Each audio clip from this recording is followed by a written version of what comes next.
الحمد لله الحمد لله رب العالمين والعاقبة للمتقين والصلاة والسلام على سيد الأنبياء والمرسلين أما بعد فأعوذ بالله من الشيطان الرجيم بسم الله الرحمن الرحيم قال الله تبارك وتعالى في شان حبيبه الكريم إن الله وملائكته يصلون على النبي يا أيها الذين آمنوا صلوا عليه وسلموا تسليما اللهم صل على سيدنا ومولانا محمد وبارك وسلم الصلاة والسلام عليك يا رسول الله وعلى آلك وأصحابك يا حبيب اللہ۔ حمد و صلات کے بعد پیارے اور محترم سامعین کرام، گزشتہ حصہ سویم میں میں نے آپ کے سامنے حضرت امام علی مقام کی مدینہ طیبہ سے مکہ مکرمہ رحلت کے حوالے سے عرض کیا تھا، اور پھر جب کوفہ والوں کے بہت زیادہ پیغامات آنے لگے اور بالآخر امام علی مقام کو مجبوراً اس بات پر ایگری ہونا پڑا کہ کوفہ جانا چاہیے، کہ اگر میں کوفہ نہ گیا تو وہ لوگ یزید کے نام کی بیعت کر لیں گے اور کہیں گے کہ ہم نے تو حسین کو بلایا تھا مگر وہ نہیں آئے۔ اور پھر صحابہ کرام علیہم الرضوان، جو چند بڑے بڑے اکابر صحابہ تھے، وہ منع کرتے تھے کہ حسین آپ وہاں پر ہرگز نہ جائیں، وہ لوگ کسی سے وفا نہیں کرتے۔ بالآخر حضرت امام علی مقام نے یہ ارادہ کیا کہ اپنے چچا کے بیٹے امام مسلم بن عقیل کو بھیجیں، اگر وہاں بھیجیں اور وہ کوفی جو ہے اگر اپنی عہد کی پارسائی کریں، اس کو پورا کر لیں، اس کو سچ ثابت کر دیں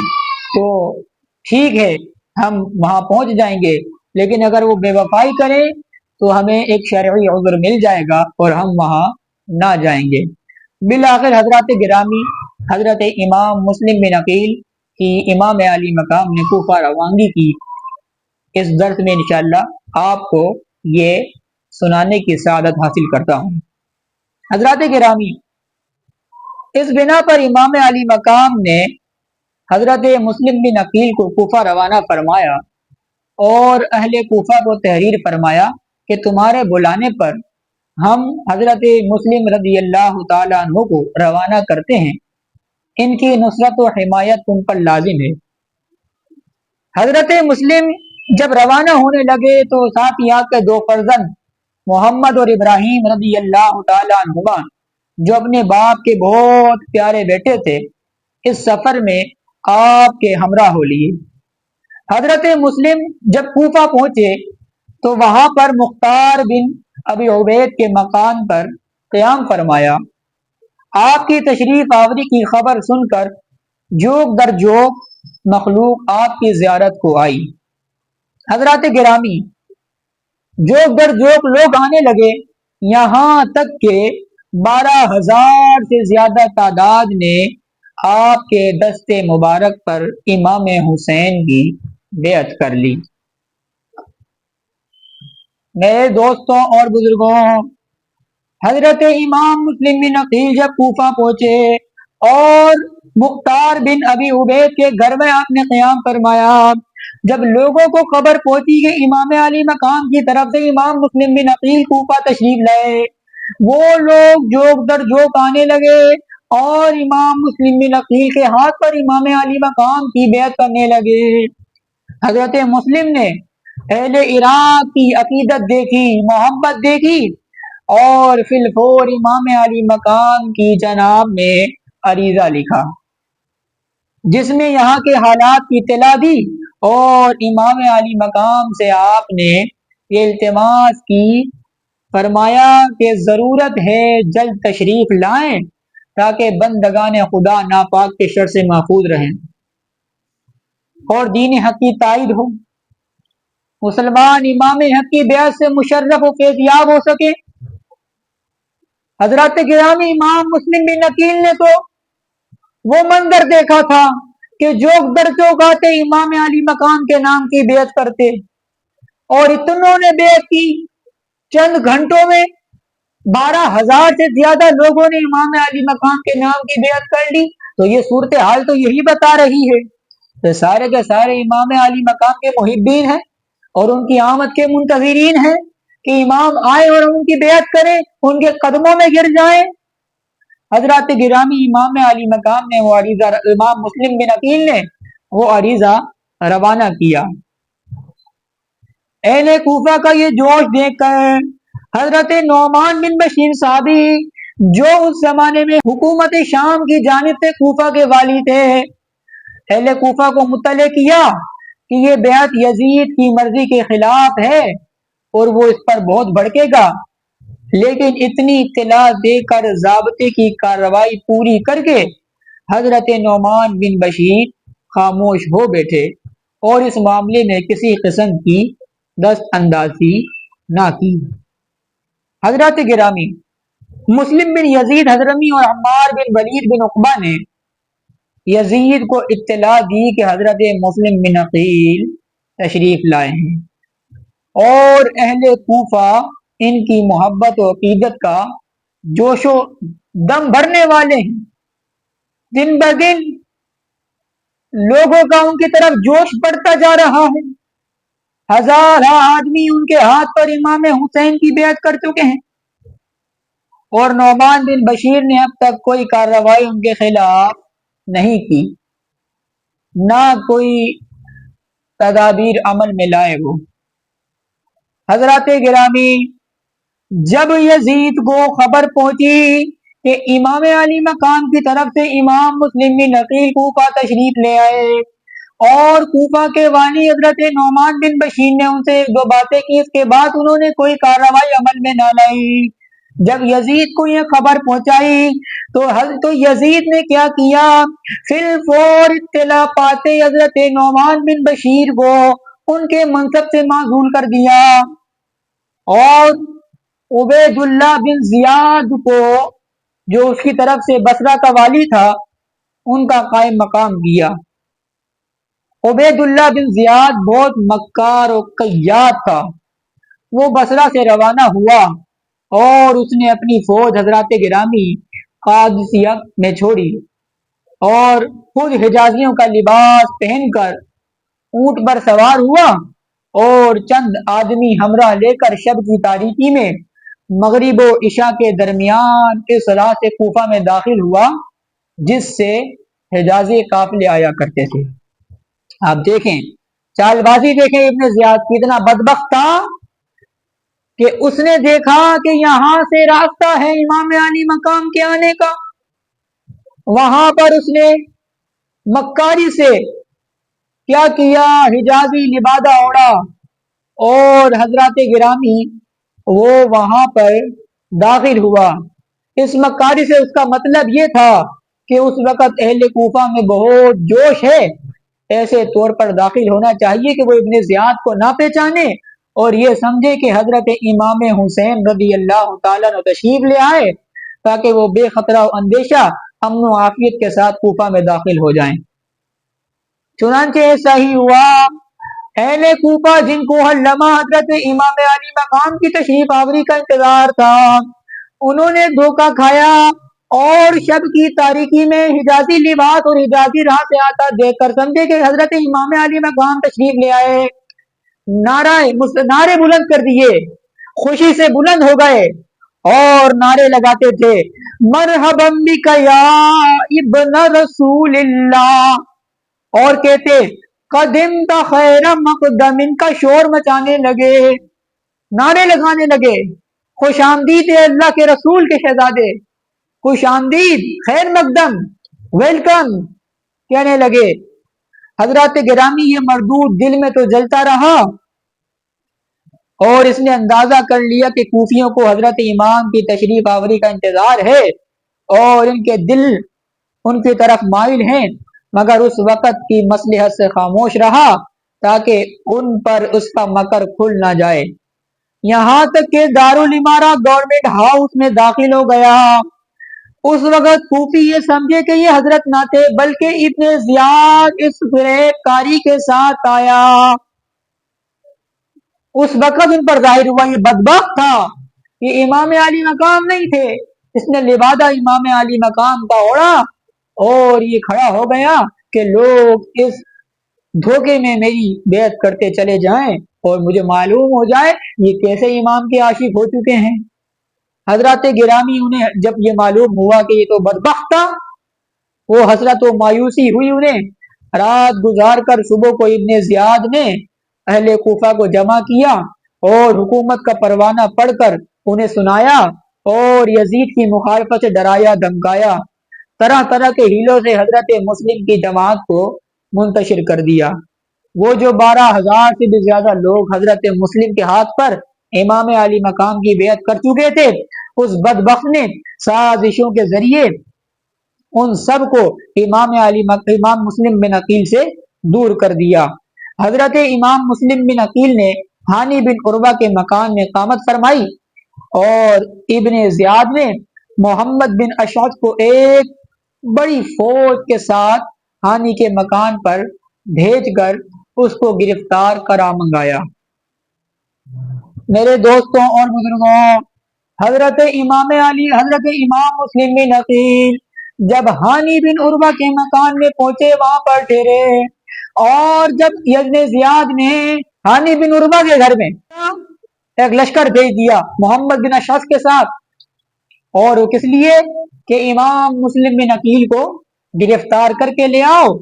کوفے کے تمام رؤساء و عمائد کو بھی قلعہ بند نظر بند کر لیا۔ حضرات گرامی جتنے بھی لوگ تھے ان کو ظالم نے جو ہے قلعے میں بند کر لیا۔ حضرت مسلم یہ خبر پا کر برآمد ہوئے اور آپ نے اپنے متوسلین کو ندا کی، جوک در جوک آدمی آتے ہوئے، اور 40,000 کی جمعیت نے آپ کے ساتھ قصر شاہی کا احاطہ کر لیا۔ حضرات گرامی،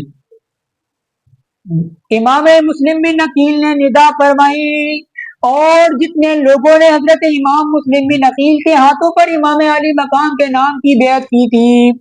وہ سارے کے سارے حاضر ہو گئے، یہاں تک کہ ان ساروں کا مجمع لگ گیا اور ساروں نے اس قصر شاہی کا احاطہ کر لیا۔ اگر یہ چاہتے امام مسلم بن عقیل اسی وقت ایک ندا فرماتے، وہ سارے کے سارے حملہ آور ہوتے، کیا ابن زیاد کا یزید ان کی ایسی کی تیسی ہو کر رہ جاتی، جن کا غارت ہو کے رہ جاتے، تباہ و برباد ہو کے رہ جاتے، مگر حضرت امام مسلم بن عقیل نے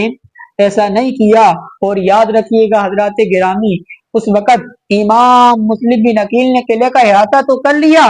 مگر باوجود یہ کہ کوفیوں کی بدعہدی اور ابن زیاد کی فریب کاری اور یزید کی عداوت پورے طور پر ثابت ہو چکی تھی، پھر بھی آپ نے اپنے لشکر کو حملے کا حکم نہ دیا اور ایک بادشاہ داد گستر کے نائب کی حیثیت سے آپ نے انتظار فرمایا کہ پہلے گفتگو سے قطع حجت کر لیا جائے اور صلح کی کوئی صورت پیدا ہو سکے اور مسلمانوں میں خون روزی نہ ہونے پائے۔ حضرت امام مسلم بن عقیل نے یہی چاہا، ورنہ آپ چاہتے تو اس وقت ان کا بیڑا غرق ہو جاتا، لیکن آپ نے چاہا کہ گفتگو میں ہی بات ختم ہو جائے، کیونکہ لڑنا جھگڑنا تو ہے ہی نہیں، یہ تو بس آئے تھے، بلایا تھا محبت میں، اگر نفرت تھی، اگر پریشانی ہے، تکلیف ہے کہ یہ کیوں آئے ہیں آل رسول، تو صاف صاف منع کر دیا جائے کہ بھئی آپ چلے جائیں، آپ کا یہاں آنا ہمیں برا لگتا ہے اور ہماری حکومت کے لیے ہمیں خطرے کا باعث لگتا ہے، لہذا آپ یہاں سے چلے جائیں، نہ آپ آئے نہ حسین آئے نہ حسین کا قافلہ آئے، منع کر دیتے۔ لیکن کیا ہوا حضرات گرامی، حضرت امام مسلم بن عقیل نے تو اتنا اچھا سوچا، لیکن ان ظالموں کو ذرا بھی حیا نہ آئی اور آپ اپنے اس پاک ارادے سے انتظار میں رہے اور اپنی احتیاط کو اپنے ہاتھ سے نہ دیا، دشمن نے اس وقفے سے فائدہ اٹھایا۔ اللہ اکبر۔ میرے دوستوں اور بزرگوں، دشمن نے دیکھا کہ حضرت امام مسلم بن عقیل نے اب تک کچھ بھی نہیں کیا، اس نے فائدہ اٹھایا اور کوفہ کے بڑے بڑے رؤسا عمائد جن کو ابن زیاد نے پہلے سے قلعے میں بند کر رکھا تھا، انہیں مجبور کیا کہ وہ اپنے رشتہ داروں اور زیر اثر لوگوں کو مجبور کر کے حضرت مسلم بن عقیل کی جماعت سے علیحدہ کر دیں۔ حضرات گرامی، بات یہ ہے کہ یہاں پر قضاء و قدر کے مسائل شروع ہو چکے تھے، قضاء و قدر کے مسائل شروع ہو چکے تھے۔ وہاں سے کافی ٹائم پہلے حضرت امام مسلم بن عقیل تو وہ خط بھیج چکے تھے کہ آپ جو ہے یہاں تشریف لے آئیں، وہاں سے سفر بھی چل چکا تھا، وہ بھی روانہ ہو چکے تھے۔ حضرات گرامی، بالآخر یہاں پر قضاء و قدر کے معاملات شروع ہو گئے۔ بالآخر یہ تو قضاء و قدر کے معاملات تھے کہ امام مسلم بن عقیل کوفہ جائیں اور وہاں پر شہید ہو جائیں، آپ کے فرزند محمد و ابراہیم بھی وہاں پر شہادت کا جام نوش کر لیں، پھر وہ قافلہ آئے، اس قافلے پر پانی بند کر دیا جائے، حضرات گرامی اس قافلے پر ظلم و ستم ڈھایا جائے، ان کے خیموں کو جلایا جائے، ان کے خیموں میں ظلم و ستم کیا جائے، ان کی باپردہ خواتین کو بے پردہ کیا جائے، یہ سب حضرات گرامی قضاء و قدر کے معاملات شروع ہو چکے تھے۔ حضرات گرامی، یہ لوگ ابن زیاد کے ہاتھ میں قید تھے اور جانتے تھے کہ اگر ابن زیاد کو شکست بھی ہوئی تو وہ قلعہ فتح ہونے تک ان کا خاتمہ کر دے گا۔ اس خوف سے وہ گھبرا کر اٹھے اور انہوں نے دیوار قلعہ پر چڑھ کر اپنے متعلقین و متوسلین سے گفتگو کی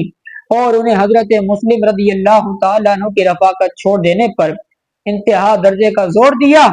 اور بتایا کہ علاوہ اس بات کے کہ حکومت تمہاری دشمن ہو جائے گی، یزید ناپاک طینت تمہارے بچے بچے کو قتل کر ڈالے گا، تمہارے مال لٹوا دے گا، تمہاری جاگیریں اور مکان ضبط ہو جائیں گے۔ یہ اور مصیبت ہے کہ اگر تم امام مسلم رضی اللہ تعالیٰ عنہ کے ساتھ رہے تو ہم جو ابن زیاد کے ہاتھ میں قید ہیں قلعے کے اندر مارے جائیں گے۔ اپنے انجام پر نظر ڈالو اور ہمارے حال پر رحم کرو، اپنے گھروں پر چلے جاؤ۔ حضرات گرامی، یہ ہیلا کامیاب ہوا اور امام مسلم بن عقیل کا لشکر منتشر ہونے لگا، یہاں تک کہ تابع وقت شام حضرت مسلم رضی اللہ تعالیٰ عنہ نے مسجد کوفہ میں جس وقت مغرب کی نماز شروع کی تو آپ کے ساتھ 500 آدمی تھے، اور جب نماز پڑھا کر آپ فارغ ہوئے تو آپ کے ساتھ ایک آدمی بھی نہ تھا۔ تمناؤں کے اظہار اور التجاؤں کے طور پر بلایا، جس عزیز کو مہمان کے طور پر بلایا تھا، آج ظالموں نے ان کے ساتھ یہ بے وفائی کر دی اور تنے تنا چھوڑ دیا اور ان کی رفاقت کے لیے کوئی ایک بھی موجود نہیں۔ کوفہ والوں نے حضرت مسلم رضی اللہ عنہ کو چھوڑنے سے پہلے غیرت و حمیت سے قطع تعلق کیا اور انہیں ذرا پرواہ نہ ہوئی کہ قیامت تک تمام عالم میں ان کی بے ہمتی کا شورا رہے گا اور اس بزدلانہ بے مروتی اور نامردی سے وہ رسوائے عالم ہوں گے۔ حضرات گرامی، حضرت مسلم رضی اللہ عنہ اس غربت و مسافرت میں تنہا رہ گئے، کدھر جائیں، کہاں قیام کریں۔ حیرت سے کوفہ کے تمام مہمان خانوں کے دروازے بند تھے۔ حضرات گرامی، بالآخر وہ سب جگہیں جہاں پر حضرت امام علی مقام ہو یا کوئی بھی ہو جو کوفہ میں آتے، وہاں پر مہمان نوازیاں ہوتی، وہ سب کے سب جگہیں بند کر دی گئیں اور امام مسلم بن عقیل کو تنے تنہا چھوڑ دیا گیا۔ بالآخر حضرات گرامی، امام مسلم بن عقیل کے ساتھ انہوں نے اور بھی ظلم و ستم کیے، آپ کی شہادت ہوئی، پھر آپ کے شہزادوں کی بھی شہادت ہوئی۔ یہ انشاءاللہ عز و جل آئندہ درس میں سنانے کی سعادت حاصل کروں گا۔ اللہ تعالی عمل کی توفیق عطا فرمائے، آمین۔ وما علینا الا البلاغ المبین۔